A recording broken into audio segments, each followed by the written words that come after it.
பிரியமானவர்களே, இந்த நாள் உங்கள் அனைவருக்கும் இனிய நாளாக அமையட்டும்.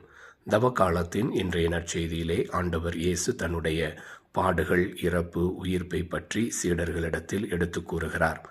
அப்பொழுது வரக்கூடிய செபதேயுவின் மனைவி, உமது ஆட்சியுரிமையிலே வலப்புறத்திலும் இடப்புறத்திலும் எமது மகன்களை நீர் அமரச் செய்யும் என வேண்டுகோள் வைக்கின்றார்.